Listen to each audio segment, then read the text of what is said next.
al 47.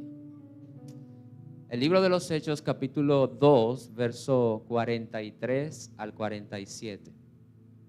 Cuando usted lo tenga, si desea ponerse de pie, podemos reverenciar la palabra del Señor, pero vamos a esperar que todos lo tengan. Hechos, capítulo 2, versículo 43 al 47. Leemos la palabra de Dios en el nombre del Padre, del Hijo y del Espíritu Santo. Dice: y sobrevino temor a toda persona, y muchas maravillas y señales eran hechas por los apóstoles. Todos los que habían creído estaban juntos y tenían en común todas las cosas.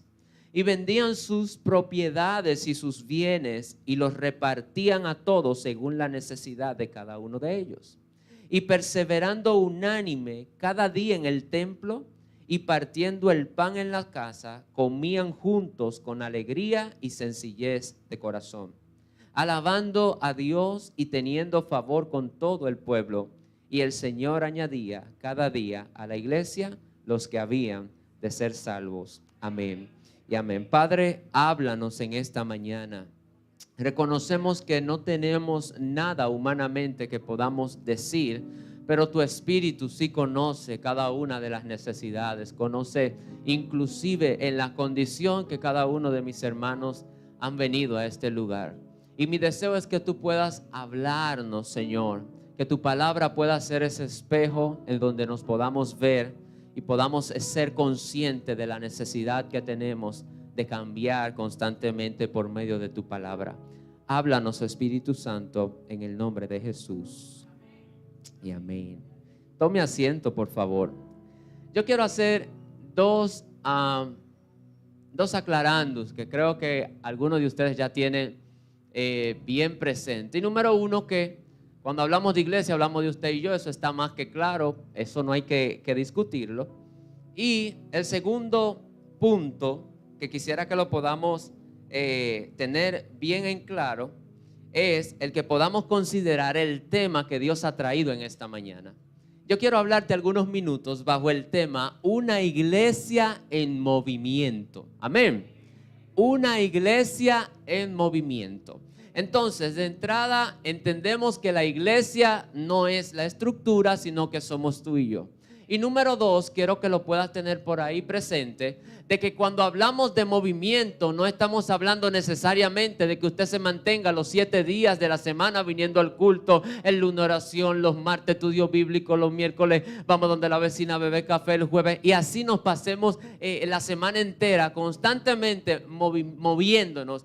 Del movimiento que yo vengo a hablarte en esta mañana no es necesario ese, sino el que tú puedes identificar por la palabra que te permite ser efectivo. Por mucho tiempo la iglesia ha estado en ese movimiento, involucrada en muchas cosas, y eso es bueno de entrada, pero lo que yo quiero que tú y yo podamos ver en esta mañana, la necesidad que tenemos, no solamente de movernos, sino de ser efectivo, de poder transmitir lo que el Señor quiere que nosotros transmitamos, entender que mi pasividad, el yo estar inactivo, atenta contra mi vida espiritual. Por lo tanto, yo necesito estar en constante movimiento, pero no como si me subo a una caminadora que pasan 30 minutos y usted no se mueve del lugar. No es de ese movimiento que te estoy hablando, sino el usted poder ser el instrumento de parte de Dios, de parte del Espíritu Santo, que Él sea el que te tome y te diga: mira, muévete allí, muévete allá, quiero que hagas esto con fulano, quiero que le ministres a fulana, quiero que abraces a esa persona que te muestro al frente. Es ese tipo de movimiento al cual quiero que nos enfoquemos en esta mañana. Habiendo dicho esto, por mucho tiempo el formato de lo que hoy conocemos como iglesia se ha ido diluyendo, porque si nosotros vamos a mirar una iglesia, un modelo de fe, es importante que nosotros tengamos que irnos al libro de los Hechos, que es allí prácticamente donde inicia todo. Y cuando nosotros vemos lo que es los primeros cristianos y cómo operaban, los discípulos, los apóstoles, nos damos cuenta que hay una diferencia muy grande en cómo ellos operaban a como nosotros hoy operamos normalmente. Por ejemplo, la visión de los apóstoles era de adentro hacia afuera. Ellos buscaban la forma de cómo llenarse, de cómo pasar tiempo con la palabra, pero la mayoría de cosas que ellos hacían las solían hacer afuera. Pero hoy en día nosotros hemos querido adoptar un formato contrario de las personas de afuera, traerlas hacia adentro, y nos matamos toda la semana diciéndole a la gente: ven a la iglesia, ven que todo va a estar bueno, ven que las cosas van a ser muy bonitas el domingo, donde lo que Dios anda buscando es que tú y yo podamos adoptar este modelo, el modelo que viene y se llena de Dios, y allá afuera va y lleva su presencia. A donde quiera que hay alguien, muestra la iglesia. La gente tiene que saber que al verte a ti pueda ver las manos de Jesús, pueda ver la iglesia. Nosotros venimos al templo, pero la iglesia somos tú y yo. Que cuando la gente te vea diga: tú eres iglesia, ciertamente hay algo diferente en ti. De manera que tenemos que volver al inicio, porque nos hemos enfocado en traer gente al templo, que no está mal. Pero Dios quiere que tú y yo seamos iglesia, y que donde quiera que nos movamos podamos ser esa semilla que Él ha de sembrar en la vida de esas personas. Imaginémonos por un minuto el que los discípulos hayan adoptado el formato de iglesia que nosotros tenemos hoy en día.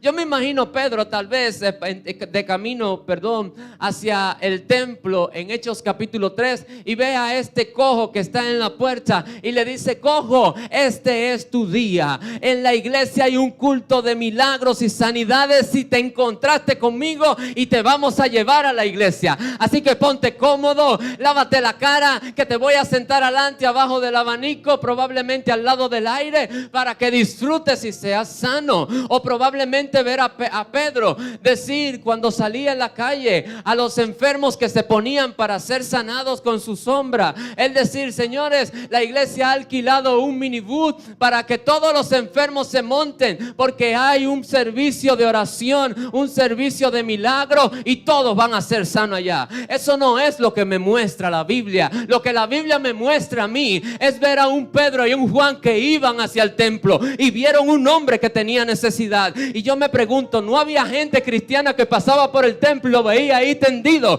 Porque hay personas que se hacen indiferentes ante la necesidad del otro. Hay personas que para ellos es más importante lo que se hace aquí que la gente. Y lo que Jesús nos enseña a nosotros, que la prioridad es la gente. Por eso me imagino Pedro con esa gallardía se acerca al hombre y le dice: míranos fijamente. Yo me imagino que el cojo dice: bueno, cuadré mi mañana, porque tú que me estás diciendo mírame fijamente, que me va a poner unos chelitos rendidos. Y yo me imagino que él, lleno de esperanza, dijo: bueno, estos son los míos, yo con esta ofrenda me voy para mi casa y no tengo que estar más aquí tirado. Pero cuando ellos miran la cara y la necesidad de ese hombre, que va más allá de lo terrenal, que va más allá de lo económico, que va más allá de lo material, él le dice: no tenemos ni plata ni oro que entregarte, pero te vamos a dar de lo que nosotros tenemos, te vamos a dar de lo que recibimos en el aposento alto, te vamos a dar algo para que no estés mendigando más en el camino y te puedas levantar. Dice la Biblia que de inmediato este hombre comenzó a levantarse, saltando y dando voces, alabando al Señor.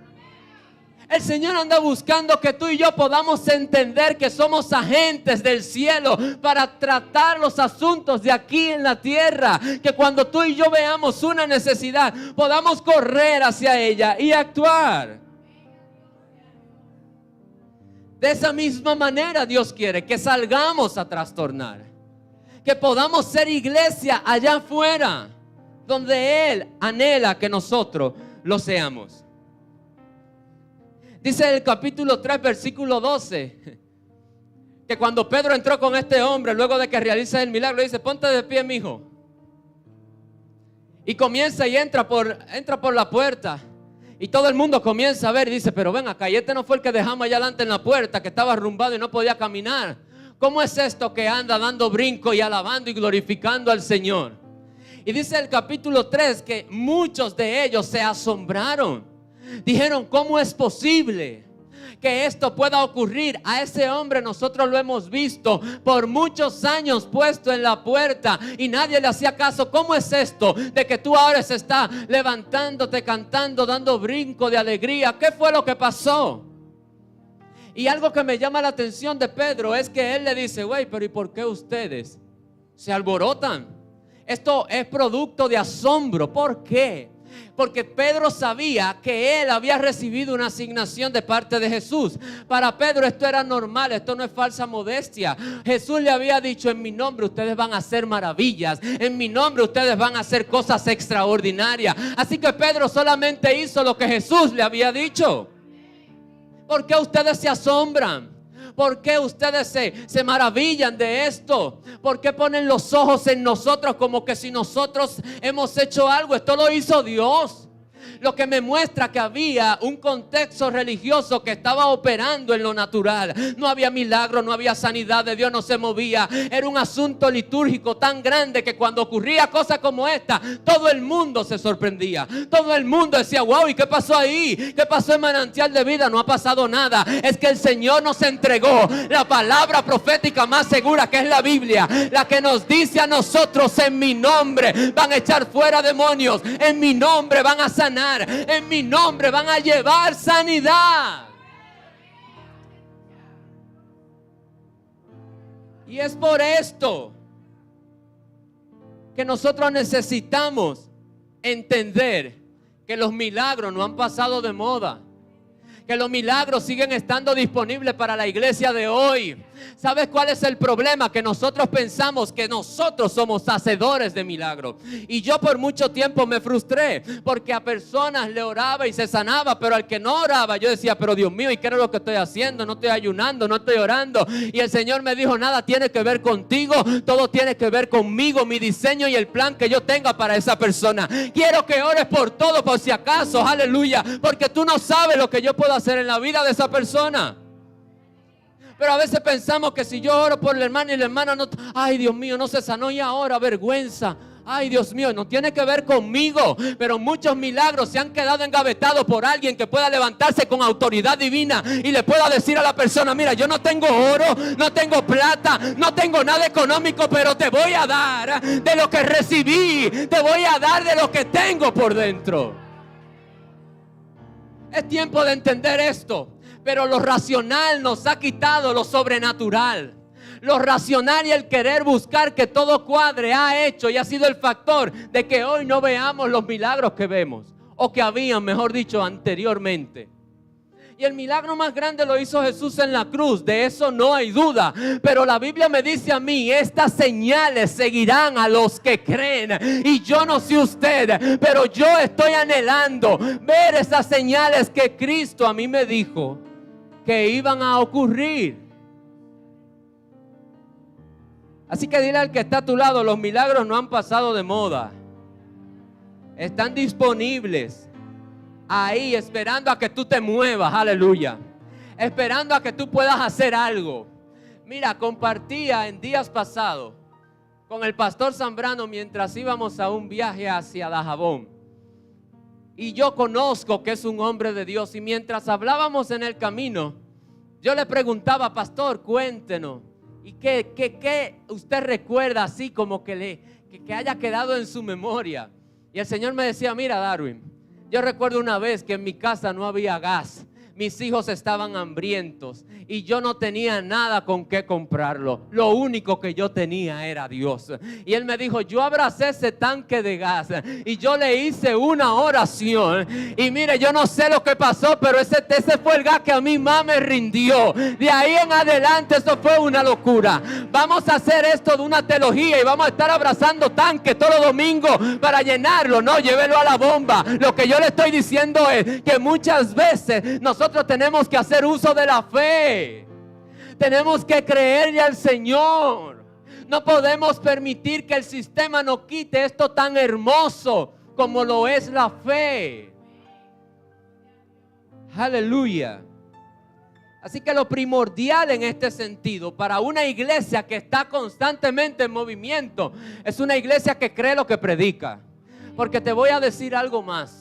Una de las cosas que al evangelio le ha hecho daño es que la gente predica algo que no consume. La gente habla de un Cristo que sana, pero no cree que Dios puede sanar la enfermedad que tiene. Hablan de un Cristo que liberta, que restaura, mientras probablemente tu casa esté vuelta un desastre. Aleluya. Y eso puede pasar porque estamos aquí en la tierra, pero debe de haber coherencia con lo que yo predico y lo que yo vivo. Debe de haber una coherencia entre lo que sale de mi boca y lo que yo practico.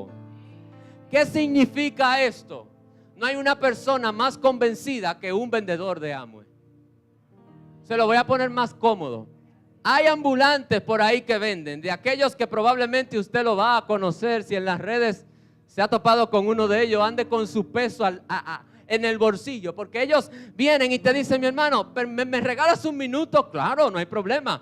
Mira, yo te traigo en esta mañana una oferta y es una pasta de dientes que te pone los dientes deslumbrantes, y por esa pasta en el día de hoy te voy a dar este cepillo, y no solamente eso, también te voy a dar el hilo dental. ¿Y sabes cuánto será? 99 pesos. No, pero yo no tengo. Mira, y aquí está el peso por si acaso no tienes de vuelta, o si quieres tú de vuelta te devuelvo el peso o una menta. Pero llega un momento de que ellos hablan con tal convencimiento que ya sea para salir de ellos o porque te has convencido, tú adquieres el paquete. Lo que Dios anda buscando es que su iglesia pueda estar convencida de lo que predica, que cuando le diga Cristo salva, restaura y quiere salvarte de tu condición actual, usted esté claro y consciente de esto. Porque a veces estamos como los hermanos que estaban en la casa orando por Pedro, que estaba preso. Los hermanos comenzaron a orar y tenían una cadena: Señor, suelta a Pedro que está preso. Mira que le está padeciendo por tu causa. Mira que le están dando mucho golpe. Ayúdalo, manda a tus ángeles. Dice la Biblia que Pedro salió de la cárcel de una manera asombrosa en el libro de los Hechos. Y cuando entra a la casa donde estaban orando, la gente mira para atrás y dice: pero tú no estabas preso. ¿Qué es lo que tú haces aquí? No creían. Ellos toparon y dame la mano. Tienen que ser un fantasma. ¿Qué es esto, Darwin? Ellos estaban orando para oración, pero no pensaron que Dios podía contestar la oración. Ellos estaban orando para que Dios liberte a Pedro, y cuando Pedro apareció, pero ¿cómo así? Así hacemos nosotros muchas veces. Oramos de manera automática, pero yo quiero animarte en esta mañana, iglesia, a orar con fe. Al Dios que tú le sirves, al Dios que te ha sanado, el Dios que ha restaurado. Tú tienes más evidencias que yo para poder creerle al Dios que le sirves, al Dios que le hablas, al Dios que le canta. Tú lo conoces más que yo. Así que cuando vayas a hablar de Él, hazlo lleno de fe, de convencimiento, conscientes de lo que Él ha hecho en tu vida. Pero Cristo te ama. Y Dios es amor, y cuando tú llegas al evangelio, es una cosa que no se puede explicar, pero pareciera que a ti te bautizaron con limón, porque tu cara no se corresponde a ese Dios de amor que predicamos.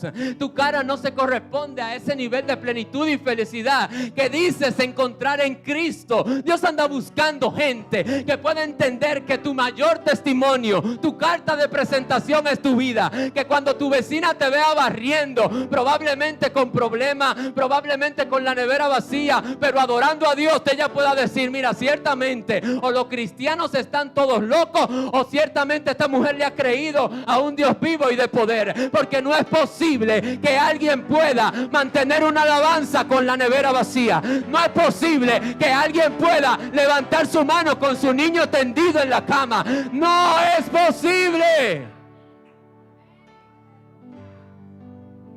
Pero para muchos el evangelio es una locura. Pero dile al que está a tu lado: déjame con mi locura. Sí, porque hemos guardado la apariencia y ya hemos entrado en un formato de que cuando el Espíritu Santo nos incita a hacer algo, nos protegemos y decimos: no, es que esto se sale del orden. Yo no estoy llamando al desorden, trato de ser muy ordenado. Lo que quiero es que le prestes tus oídos al Espíritu Santo. Él quiere usarte, Él quiere usarme a mí. Eres el instrumento divino para traer transformación a la tierra. No es el gobierno, no son los políticos, no es la diferente ONG. El estamento divino que Dios estableció en la tierra para traer transformación se llama la iglesia. Y hasta que tú y yo no lo entendamos y le sigamos echando la culpa al gobierno, nada va a pasar. Ahora bien,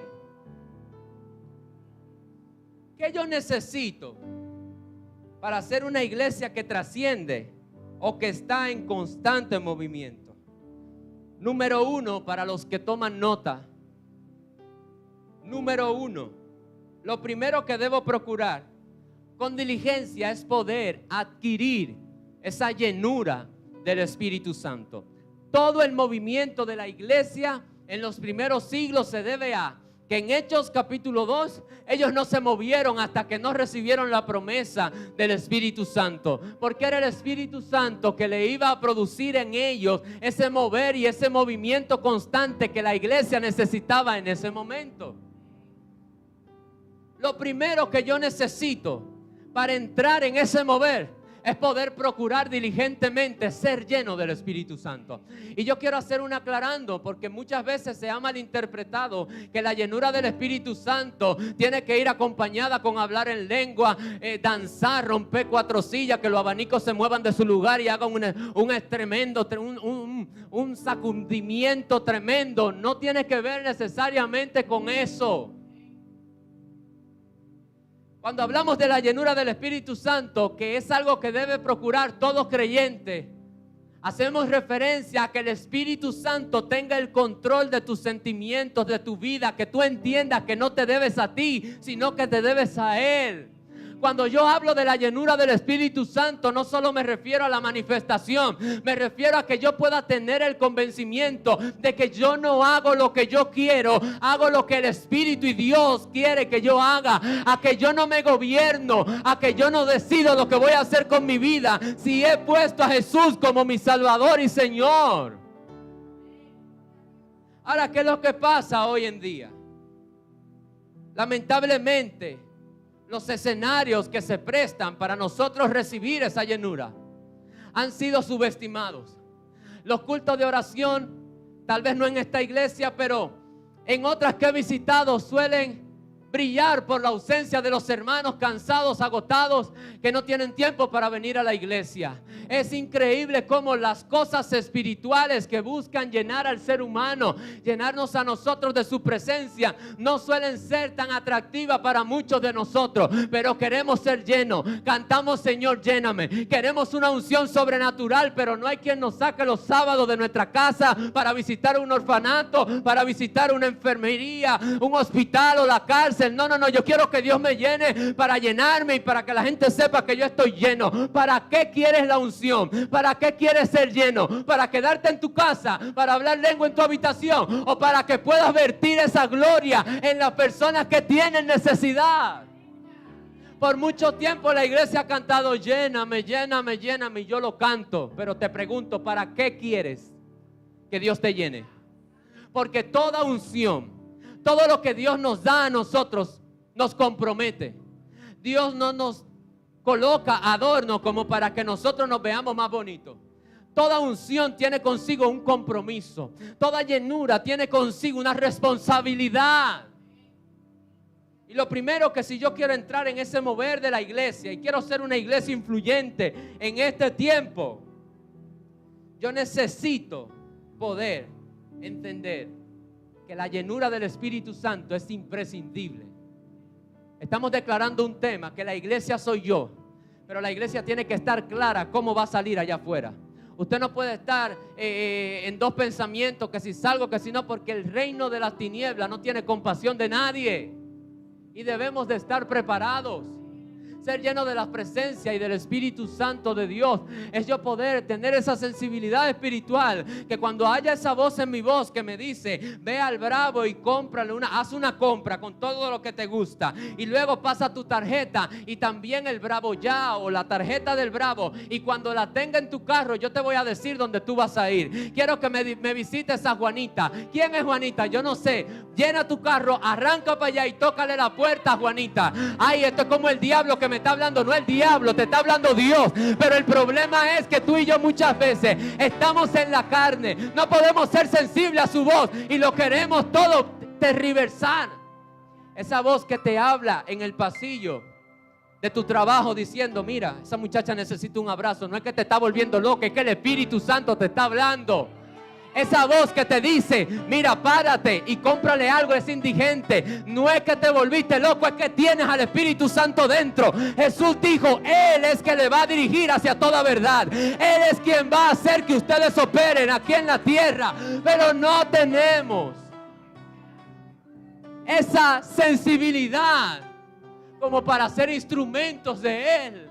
La gente necesitada. Y cuando llega a mi mente eso, lo primero que me viene es, no tiene que ser que yo no he comido hoy.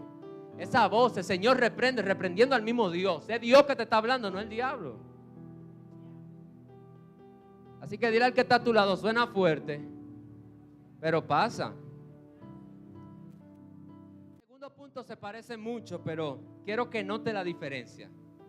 Una iglesia en movimiento es una iglesia donde el Espíritu Santo se siente cómodo y satisfecho. Dice la Biblia en 1 de Corintios que Pablo le hace una pregunta a los corintios y les dice, ¿acaso no se dan cuenta ustedes que ustedes son el templo del Espíritu Santo?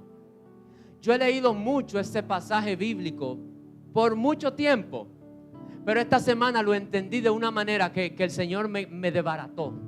Usted está consciente de lo que yo le estoy repitiendo. Pablo le dice, señores, ustedes son el templo donde habita el Espíritu Santo, el que se movía al inicio, el que estaba con el Padre en medio de la creación, el que donde no había nada, Él se movía y se paseaba por las aguas. Ese vive dentro de nosotros. Y a veces somos tan inconscientes de esta realidad. Una pregunta necesaria en esta mañana que debiéramos de hacernos es, ¿qué tan cómodo está el Espíritu Santo dentro de ti? ¿Qué tan cómodo se siente Él en ti? Yo soy una persona un poco extraña porque las mujeres nos han desprestigiado diciendo que los hombres somos los desorganizados. ¿Alguien ha sido víctima de ese? Los tenis en el suelo, la toalla allí, esto y lo otro. Y de verdad que la generalización no es buena. Hay gente que le gusta el orden. Y yo soy una persona que disfruto mucho cuando estoy en mi ambiente y está ordenado, está limpio, está tranquilo. Y cuando eso no está como yo quiero, eso hace que yo me sienta muy mal, incómodo, me pongo triste, me pongo aburrido y me pongo mal. Y el Espíritu Santo me decía, si eso eres tú, que eres una persona común, carnal, ¿qué tanto el Espíritu Santo se siente cómodo cuando en nuestras vidas hay un sinnúmero de hojarasca que no permitan que Él se mueva como Él tiene que moverse?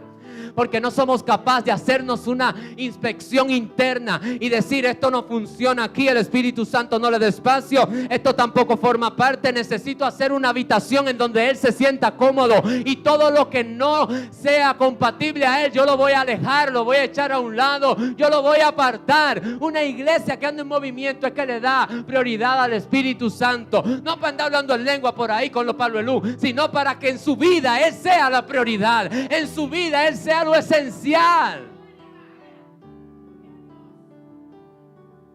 Aleluya. El Espíritu Santo quiere que tú y yo entendamos que somos su morada. Dios decidió no morar en templos hechos por manos de hombres. ¿Sabes el privilegio que tú y yo tenemos? Dios, pudiendo tener un santuario lleno de cortinas, lleno así similar al de Salomón, que tenía lujos y oros en todas las puertas, Dios decidió, yo no voy a estar en esos lugares, quiero habitar en el corazón del ser humano. Yo no me interesan esos lugares, quiero estar cerca de ellos, quiero estar ahí con ellos para consolarlos, para fortalecerlos, para cuando no quieran salir yo pueda hablar a ellos, para cuando no quieran hacer las cosas puedan encontrar en mí consuelo. Ese ser especial está dentro de nosotros. Número 3, una iglesia que está en constante movimiento es una iglesia que entiende que los obstáculos no vienen a detenerte, sino que son los catalizadores para que tú y yo podamos potencializar lo que Dios ha depositado en nosotros. Yo sé que esos dos amén lo voy a agarrar para que luego de que yo explique lo que le voy a decir, usted vuelva y lo retome. Por mucho tiempo nosotros hemos hecho de los obstáculos y de las cosas que suceden los elementos esenciales para detenernos y dejar de hacer lo que tenemos que hacer. Pero la Biblia a mí me muestra en el libro de Éxodo que en el momento en que los egipcios se dieron cuenta de que el pueblo se estaba multiplicando, ellos pensaron que aumentando el trabajo, haciendo que ellos se cansaran más, iban a hacer que esto desistieran. Yo me imagino que el faraón estaba en su balcón bebiendo café, porque el hombre de Dios bebe café, no té. Eso es para la mujer y para todo el mundo, pero el hombre que tiene a Dios dentro bebe café. Ahí dañé el mensaje. Me imagino al faraón estando en su aposento y viendo cada mañana, probablemente con una hoja de cálculo, contando a los de Israel ahí, a los del pueblo de Dios. Y cada mañana, cada palito aumentaba. Y él llamaba a su batallón y le decía: wey, hay un fallo aquí. ¿Qué es lo que ustedes le están dando? ¿Proteína o del desayuno escolar de las escuelas? Pero aquí hay algo, se está multiplicando. No, es más, pónganle carga, que ellos no puedan resistir, que ellos desistan, que se descansen, que estén ahí tirados y no puedan trabajar y no tengan tiempo ni siquiera para ir a su casa a dar la bendición a su esposa, para que no se reproduzcan. Y cada mañana él se paraba con su taza de leche o de café y decía: hay un fallo, porque yo estoy viendo más gente. Lo que él no sabía era que esa opresión lo que estaba produciendo era que el pueblo se multiplicara, era que el pueblo pudiera entender que la opresión no es un factor para yo detenerme. La opresión suele ser importante para que tú y yo podamos crecer, para que podamos salir de las cuatro paredes, para que entendamos que el mundo nos necesita. Nuevo Testamento, Jesús le dice: le voy a decir algo, sean llenos de Dios y van a ser testigos en Jerusalén, en Judea, Samaria y hasta lo último de la tierra. Los judíos se quedaron, el pueblo de Dios se quedó contento luego de ese derramamiento y comenzaron a hablar en lengua y a fluir en el Espíritu y a hacer campaña evangelística en Jerusalén y a hacer un sinnúmero de cosas. Y Dios desde allá arriba diciendo: pero no entendieron lo que yo le acabo de decir. Producto a eso yo voy a provocar una persecución para que entonces ellos tengan que hacer lo que anteriormente yo le había dicho. Y es allí donde entra la persecución de la iglesia primitiva. Y lo que pensó Satanás, que el medio de comunicación o el medio que iba a detener a la iglesia había sido el poner a cristianos en la hoguera y quitarle la vida, eso fue lo que produjo que donde quiera que un cristiano se movía, salían de la aldea, y cuando se movían se topaban con la dama y le decían: mira, el Cristo, el que nosotros predicamos, el que murió, resucitó al tercer día, así que cree en esta hora. Y se armó un alboroto, se armó toda una revolución producto a esa persecución.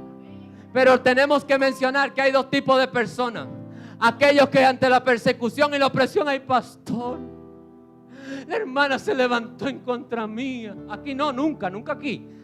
Ay, Dios mío, y yo que estaba dando fruto, y yo que estaba en el Señor, y ay, Dios mío, me sacó de comunión. Pastor, quítamela del lado. Y hay otros que pueden ver la opresión como el proceso interno que Dios utiliza para traer a luz eso que necesita nuestra nación y nuestro mundo. ¿Sabe qué hizo la pandemia? A algunos lo metió en un proceso depresivo, ansioso y un sinnúmero de males mentales. Pero a otros se reinventaron. Hoy tienen grandes noticias, hoy tienen grandes empresas, Hoy su vida está más firme en la roca. ¿Por qué? Porque ante la presión dijeron: yo me voy a meter con Dios. Me cerraron la puerta de la iglesia, pero no me cerraron la puerta de mi cuarto, donde yo conozco a Dios, donde Él se me ha revelado.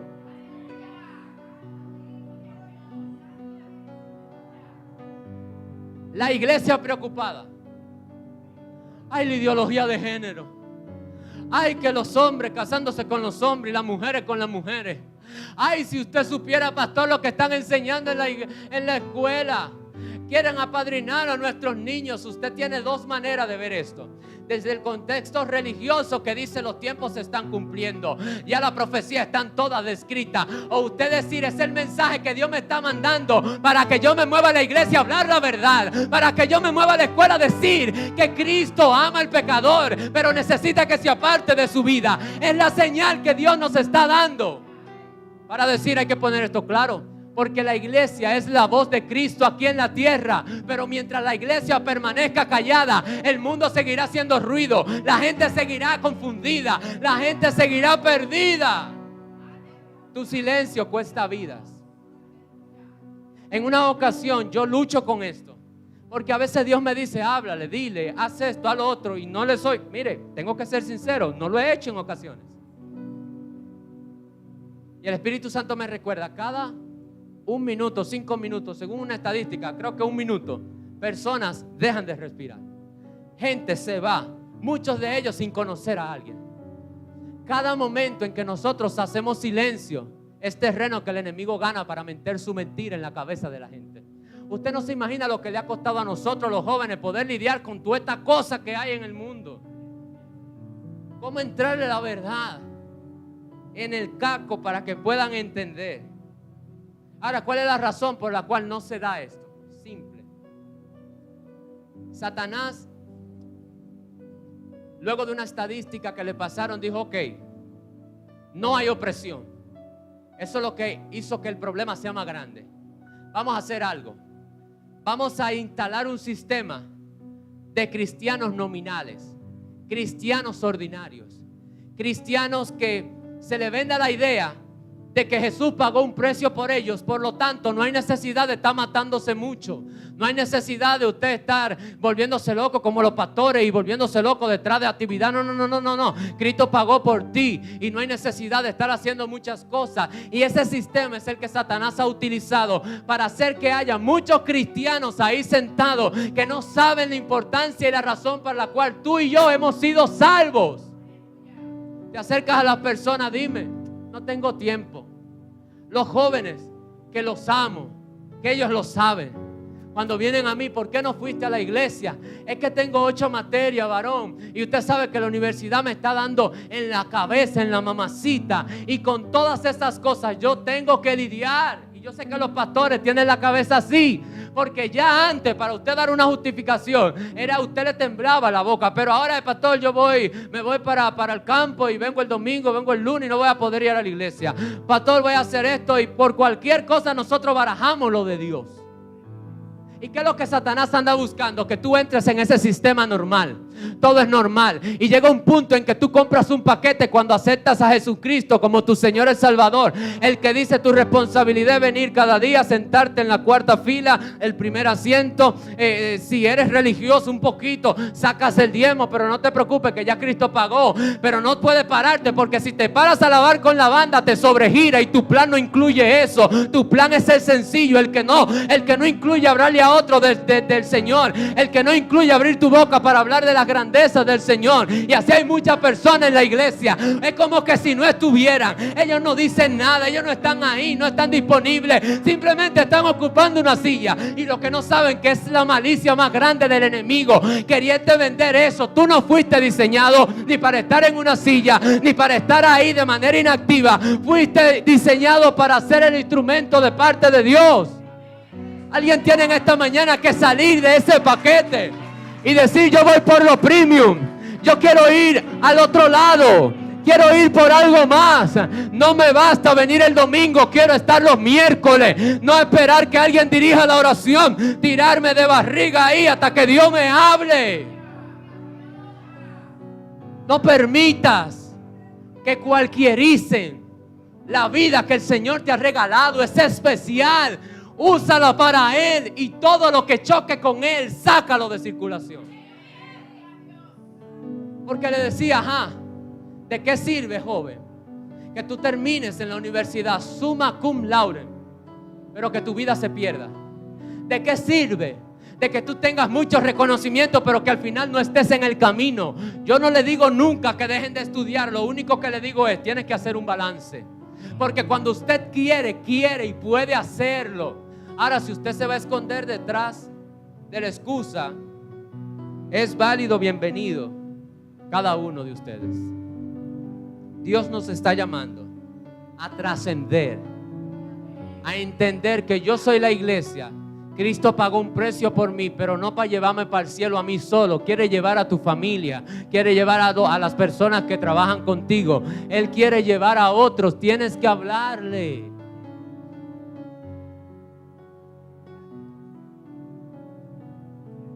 Como me mandaron una notificación de alguien que está viendo la transmisión y que está muy largo, a las 12 tiene que cortar si no se llevan la transmisión. Yo voy a acabar con este punto. Sí, porque hay hermanos que se conectan por Facebook y no queremos que se dejen de conectar. Ya vamos a concluir. Para yo ser una iglesia influyente y que está en constante movimiento, yo tengo que estar dispuesto a ensuciarme las manos. En días pasados leí y escuché de alguien que hablaba de la parábola de el hombre que fue tirado en el camino.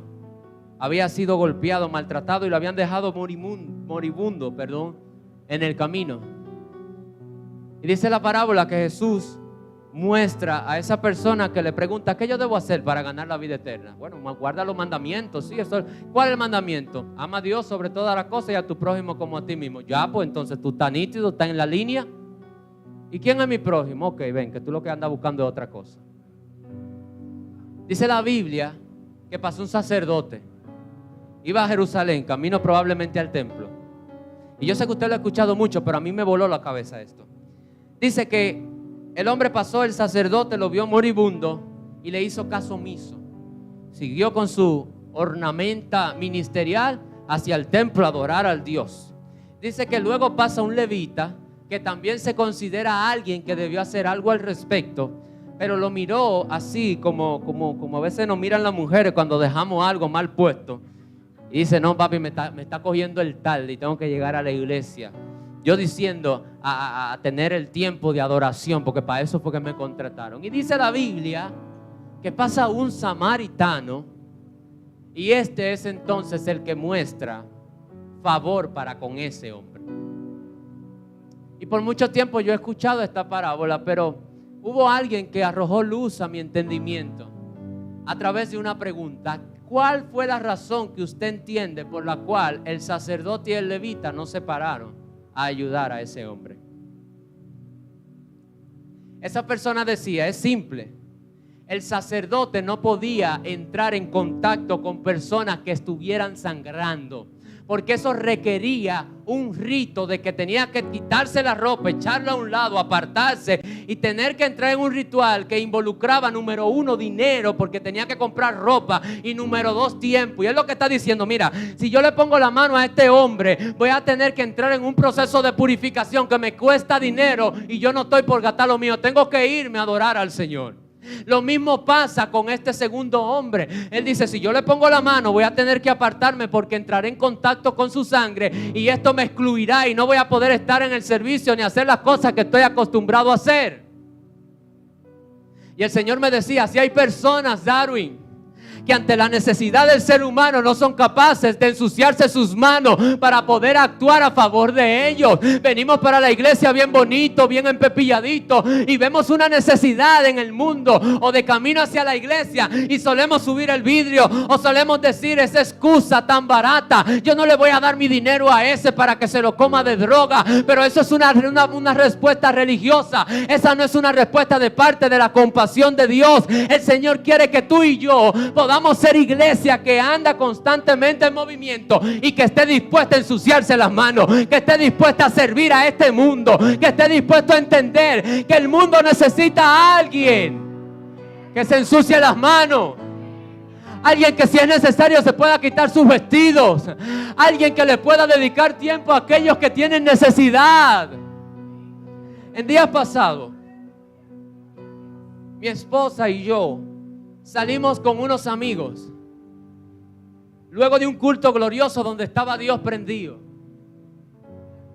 Y es una familia que se dedica a preparar alimentos para llevarla abajo de los puentes y llevarlo a las personas que tienen necesidad.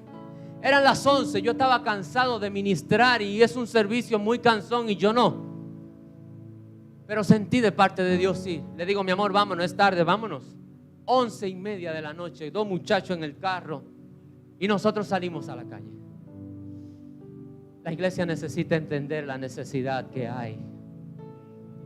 Es increíble, usted no se va a dar cuenta, usted no tiene ni idea de la necesidad que hay en ese mundo que nosotros caminamos.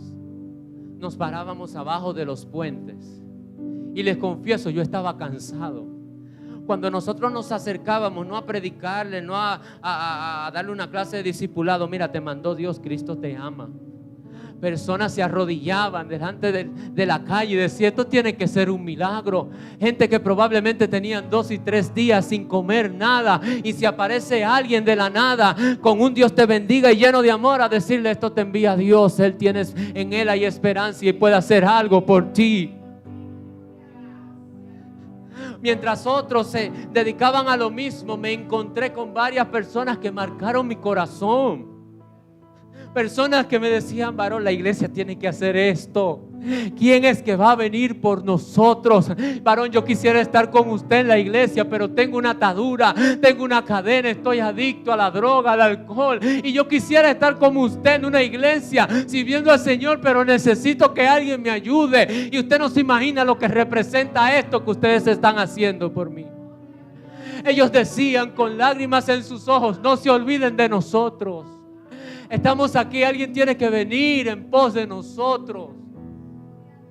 En la Independencia, ahí cerca de la Puerta del Conde, donde muchos de nosotros sabemos que a horas de la noche, de las 12 hacia adelante, hay mujeres que se dedican a prestar su cuerpo para poder llevar comida a sus hijos. Nos encontramos con una joven, y cuando nosotros nos acercamos a ella, le decimos como Pedro y Juan, mira, no tenemos dinero, pero lo que tenemos te vamos a dar ahora. Esto es para que comas. Yo necesito orar por ti. Ella con sus ojos aguados decía, yo era cristiana y me aparté por algunas razones de la vida. Y le he preguntado en muchas ocasiones a Dios que si Él me ama, que sea capaz de venir a buscarme aquí en este mundo perdido donde yo estoy en este momento. Varón, yo no quiero dedicarme a esto, pero es de la única manera en que puedo llevarle el pan a mis hijos. Y un paréntesis, esto no se justifica bajo ninguna circunstancia. El que quiere trabajar, trabaja, pero tú y yo no estamos llamados a juzgar, estamos llamados a amar, estamos llamados a sanar, estamos llamados a ser empáticos con el prójimo. Mientras nosotros nos acercamos, comenzamos a orar.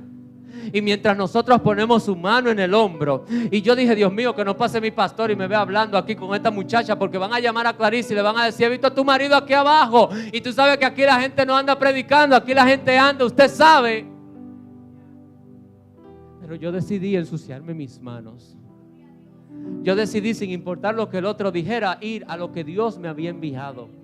Y mientras comenzamos a orar por la joven, ella comenzó a llorar de una manera que me estaba como preocupando, porque no quisiera que en ese contexto la gente vaya a pensar que uno está hiriendo a esa muchacha. Pero el Espíritu Santo comenzó a redarguirla, comenzó a recordarle que le ama, comenzó a recordarle que ella es un tesoro, que es una joya, que es valiosa para el Señor. Y ella comenzaba a llorar. Solamente usted podía escuchar el gemir y sus lágrimas en los ojos.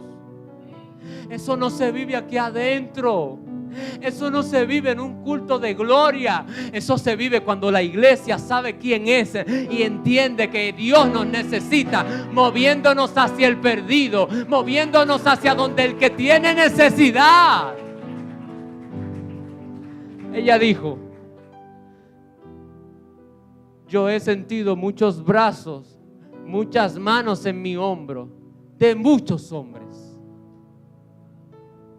pero yo nunca he sentido en mis hombros una mano como la que yo estoy sintiendo, o como la que yo sentí mientras ustedes oraban por mí.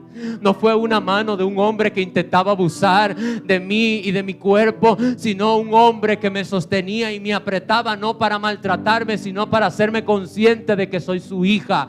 Esa mano que yo no lo puedo describir, y yo lloraba, no por lo que ustedes decían, sino porque esa mano que yo no puedo describir, si en algún momento yo he sentido un tacto, un toque tan especial, era la que me redarguía, era la que me hablaba. Mientras ustedes oraban, yo sentí una voz de alguien que ponía su mano en mi hombro, que me decía, eres valiosa, tú no eres lo que el mundo dice que eres, te has acostado con muchos hombres, pero yo, que soy todo un caballero, te quiero llevar a casa para demostrarte lo que eres y la razón por la cual te traje aquí a la tierra. Los comentarios de esa noche fueron todos los mismos. Llegamos 1:30 de la noche, explotado, pero con la experiencia más grande que yo pude haber tenido. Iglesia, la gente necesita escuchar algo diferente. La gente necesita no solamente escuchar que Dios le ama, quiere literalmente sentir que Dios le ama. La gente no va a creer por lo que usted dice. La gente no va a creer por lo que usted pronuncia. Ellos van a creer de un Dios de amor cuando tú seas capaz de ir a su casa y decirle: vecina, venga, quédese tranquila ahí, que hoy yo le voy a ayudar con esto, esto y esto. ¿Y por qué usted hace eso? Porque simplemente el amor de Dios me mueve a hacer esto que estoy haciendo, y no tiene que pagarme, no tiene que hacer nada, simplemente permítame servirle.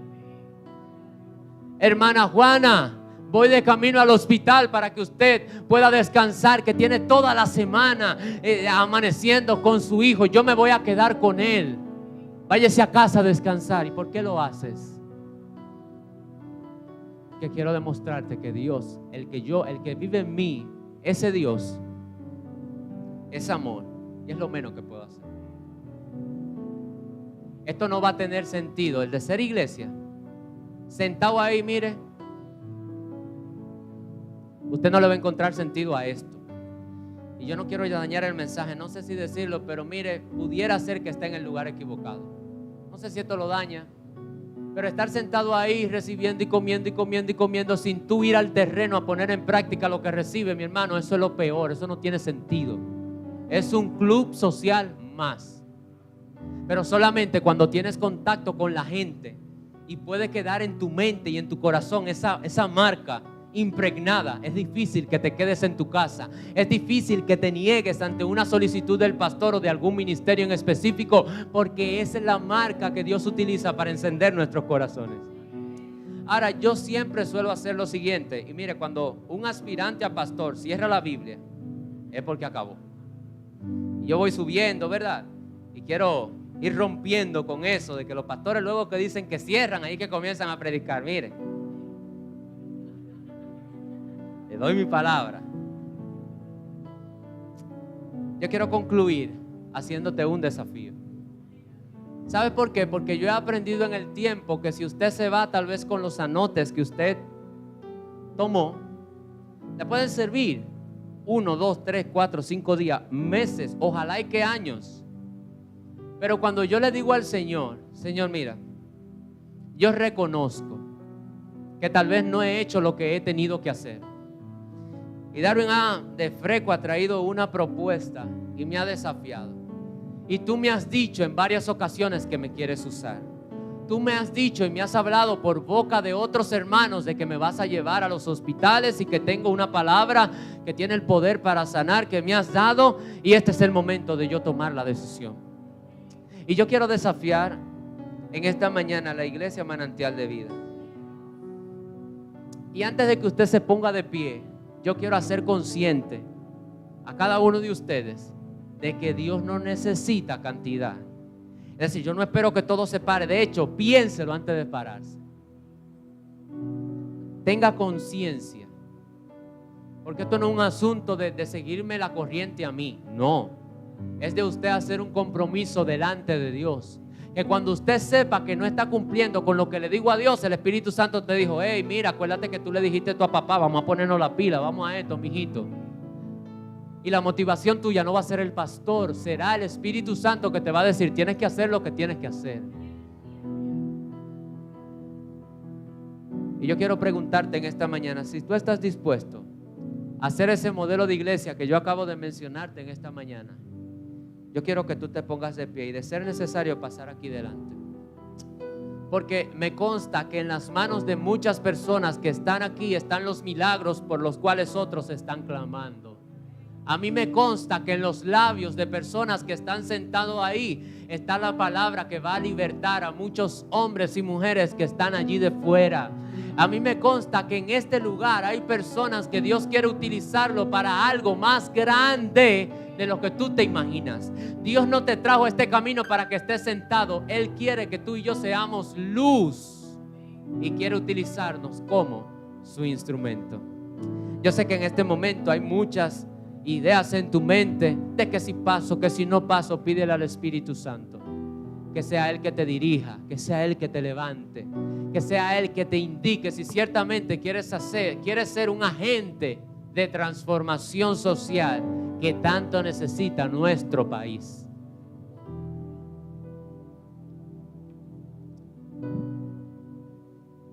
Así que te estoy invitando a una aventura un tanto comprometedora, pero te aseguro que te va a cambiar la vida para bien. El nivel de satisfacción, el nivel de plenitud que vas a sentir cuando entiendas a lo que el Señor te ha llamado, no se compara con nada de lo que tú has estado viviendo o que hayas vivido en algún momento determinado. Así que mientras cada quien hace lo propio, yo quiero, no sé si hay algo por ahí que nosotros podamos orar y podamos estar pendientes, pero